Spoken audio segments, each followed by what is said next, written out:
മണ്ണറിഞ്ഞോ മനസ്സറിഞ്ഞിന്റെ രണ്ടാം അധ്യായത്തിലേക്ക് prime vision news കടക്കുകയാണ്. ഇന്ന് നമ്മൾ എത്തിയിരിക്കുന്നത് ആറളം പഞ്ചായത്തിലെ അമ്പലക്കണ്ടിയിലാണ്.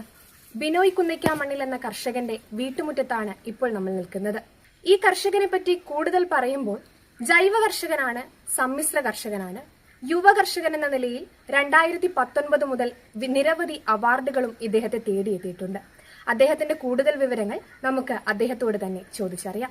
രാവിലെ സൂര്യൻ ഉദിച്ചുയരുന്നതു മുതൽ ഈ പൊരിവെയിലും തളരാതെ ബിനോയ് തന്റെ കൃഷിയിടത്തിലുണ്ട്. വിയർപ്പു തുള്ളികൾ മണ്ണിൽ വീഴുമ്പോൾ അവിടെ വിരിയുന്നത് നൂറുമേനി വിളവുകളാണ്. മണ്ണിന്റെ മണമറിഞ്ഞും മനമറിഞ്ഞും ബിനോയ് നടത്തുന്ന ഈ പോരാട്ടം ഏതൊരു കർഷകനും മാതൃകയാണ്. ബിനോയ് ഏട്ടനാണ് നമുക്ക് കൂടുതൽ വിവരങ്ങൾ പറഞ്ഞു തരേണ്ടത്. നമ്മളിപ്പോ വന്നപ്പോ തന്നെ ഒരുപാട് കാഴ്ചകൾ കണ്ടു കഴിഞ്ഞു. അപ്പോ നമ്മളിപ്പോ നിൽക്കുന്നത് വാനിലേന്റെ അരികത്താണ് എന്ന് തോന്നുന്നു അല്ലേ? അതെ. എന്തൊക്കെ കൃഷിയാണ് പ്രധാനമായിട്ടും ഏട്ടൻ ചെയ്യുന്നത്? ഞാൻ കൂടുതലായിട്ടും വാനില ചെയ്യുന്നുണ്ട്, കവുങ്ങ് കൃഷിയുണ്ട്, തെങ്ങുണ്ട്, അതേപോലെ ചെറിയ ചെറിയ ഈ പഴവർഗ്ഗങ്ങൾ, റംബുട്ടാൻ, ഡ്രാഗൺ ഫ്രൂട്ട് അങ്ങനെയുള്ളതുണ്ട്. പിന്നെ കോഴി വളർത്തുണ്ട്, പശു വളർത്തുണ്ട്. എത്ര സെന്റ് സ്ഥലത്തല്ലേ, എത്ര ഏക്കർ സ്ഥലത്താണ് ഏട്ടന്റെ കൃഷി ഉള്ളത്? ഇതിപ്പോ 2.5 ഏക്കർ സ്ഥലമാണ് നമ്മളിപ്പോ താമസിക്കുന്നത്. അതിൻ്റെ അകത്താണ് ഈ പറഞ്ഞ ഇതൊക്കെ ഉള്ളത്. പിന്നെ വയലുള്ളത് വേറെ ചെടുക്കളം എന്ന് പറഞ്ഞൊരു സ്ഥലത്ത് ഒരു 60 സെന്റ് അതുണ്ട്. അപ്പോൾ നമുക്ക് ആദ്യം ഈ വാനിലേനെ കുറിച്ചുള്ള കാര്യങ്ങൾ അറിയാം. അധികം എവിടെയും കണ്ടിട്ടില്ലാത്ത ഒരു രീതിയാണ് ഇത് എന്ന് പറയുന്നത്. അപ്പോൾ ഇതെങ്ങനെയാണ് വികസിപ്പിച്ചെടുത്തത്, എങ്ങനെയാണ് കാര്യങ്ങളൊക്കെ? ഇത് നമ്മൾ ആദ്യമേ ഒരു 60 രൂപ പ്രകാരം 1 മീറ്റർ തലയ്ക്ക് വാങ്ങി കുറച്ച് പിടിപ്പിച്ചു. അത് കഴിഞ്ഞിട്ട് ഇങ്ങനെ തോട്ടമായിട്ട് പിന്നെയാണ് താഴെ കുറേ ഉണ്ടായിരുന്നു, അത് മുറിച്ചിട്ട് ഇപ്പം ഇവിടെ ഈ വർഷമാണ് ഇത് ഇവിടുത്തെ തുടങ്ങിയത്. പിന്നെ ഇതിനെ രാവിലെ വെളുപ്പിനെ മുതൽ ഒരു 10 മണിക്ക് മുമ്പ് തീരേണ്ട പണികളാണ് തുടങ്ങിയിട്ടുണ്ടെങ്കിൽ. എന്ന് പറഞ്ഞാൽ രാവിലെ പൂവ് വിരിയും, പരാഗണം നടത്തണം. 10 മണിക്ക് മുമ്പ് തന്നെ അതിൻ്റെ പണികൾ പൂർത്തീകരിച്ചാൽ മാത്രമേ ആ പൂവിൽ നിന്ന് കായ നമുക്ക് കിട്ടുകയുള്ളൂ. പൂവ് പരാഗണം നടത്തിയത് ക്ലിയർ ആയില്ലെങ്കിൽ ആ പൂവ് പോകും. വിപണനം എന്ന നിലയിലേക്ക് ഈ ഒരു വാനില കൃഷിനെ വ്യാപിപ്പിക്കുന്നുണ്ടോ? ഉണ്ട്, വിപണനം നമ്മൾ നടത്തുന്നുണ്ട്. നമുക്കിപ്പം ഈരാറ്റുപേട്ട എന്നുള്ള ആൾക്കാർ വന്നിട്ട് നമുക്ക് ഇവിടെ നിന്നിട്ട് എടുത്ത് കൊണ്ടുപോവുകയാണ് ചെയ്യുന്നത്. ഇപ്പം 2 കൊല്ലമായിട്ട് തീരെ വിലക്കുറവാണ്. അതിന് മുമ്പ് വിലയുണ്ടായിരുന്നു. 1400-1600 രൂപയൊക്കെ കിലോയ്ക്ക് പച്ചയ്ക്ക് നമുക്ക് കിട്ടും. കഴിഞ്ഞ കൊല്ലം അത് തീരെ വിലക്കുറവ് 600 രൂപയേ ഉണ്ടായിരുന്നുള്ളൂ. അങ്ങനെ ആണ് അതിൻ്റെ വിപണനത്തിനൊന്നും കുഴപ്പമില്ല. അവർ വന്ന് ഇങ്ങനെ എടുത്തോളും.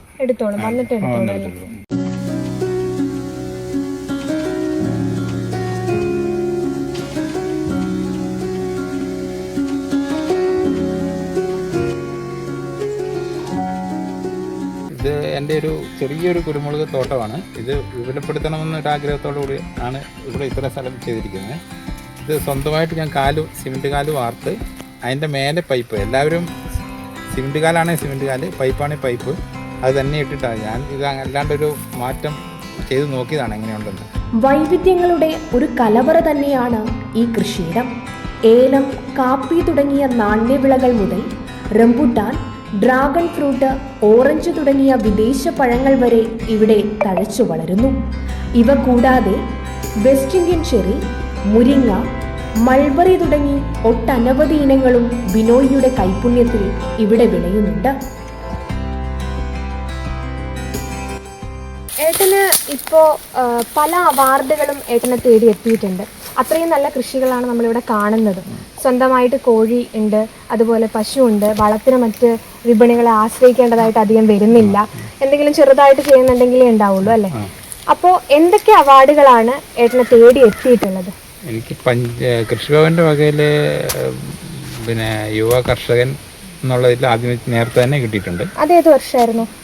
അത് 19-20 അങ്ങനെ കണ്ടാന്ന് എനിക്ക് തോന്നുന്നത് ശരിക്കും. പിന്നെ അത് കഴിഞ്ഞിട്ട് പിന്നെ നമ്മുടെ ഇവിടെ ചർച്ച് പള്ളിയുണ്ട്, പള്ളിയുടെ വകയിൽ കിട്ടിയിട്ടുണ്ട്. പിന്നെ ഈ ക്ഷീരവികസന നമ്മുടെ പാൽ സൊസൈറ്റിയുടെ വകയിലുള്ള ഇവിടുത്തെ സംഘത്തിൻ്റെ കർഷകൻ എന്നുള്ളതിൻ്റെ അതിൽ ഒരു അവാർഡ് കിട്ടിയിട്ടുണ്ടായിരുന്നു. സമ്മിശ്ര കൃഷിയുടെ പുത്തൻ സാധ്യതകൾ തേടുന്ന ബിനോയ് കൃഷിക്ക് പുറമെ മീൻ വളർത്തലിലും തന്റെ സാന്നിധ്യം അറിയിക്കുന്നു. വിഷമില്ലാത്ത ഭക്ഷണം വരും തലമുറയ്ക്ക് നൽകണമെന്നുള്ളതുകൊണ്ട് ജൈവവളങ്ങളാണ് കൂടുതലും ഇവിടെ ഉപയോഗിക്കുന്നത്.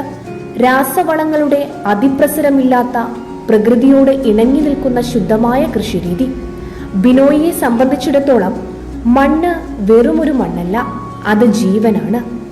ആ കഠിനാധ്വാനത്തിന് മുന്നിൽ കത്തുന്ന വെയിൽ പോലും തോറ്റുപോകുന്നു.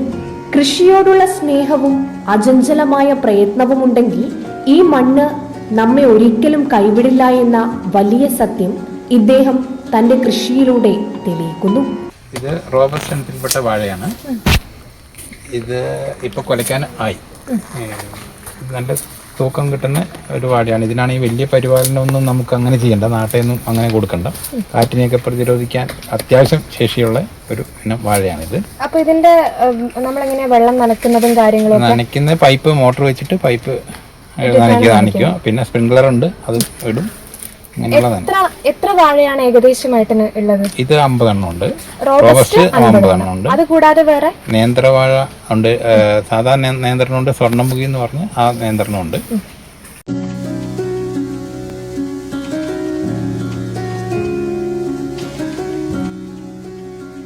രണ്ടര ഏക്കർ സ്ഥലത്ത് ബിനോയേട്ടൻ ഇല്ലാത്ത കൃഷികളില്ല എന്ന് തന്നെ വേണം പറയാൻ. വാഴ തൊട്ട് വാനില വരെ, നമ്മുടെ നാട്ടിൽ കണ്ടിട്ടില്ലാത്ത അല്ലെങ്കിൽ അധികമില്ലാത്ത വാനില വരെ എല്ലാ കൃഷിയും ബിനോയേട്ടൻ ചെയ്യുന്നുണ്ട്. ഇതുകൂടാതെ പച്ചക്കറി കൃഷിയും എല്ലാം സ്വന്തം ആവശ്യത്തിന് വേണ്ടിയിട്ട് ബിനോയേട്ടൻ ചെയ്യുന്നുണ്ട്.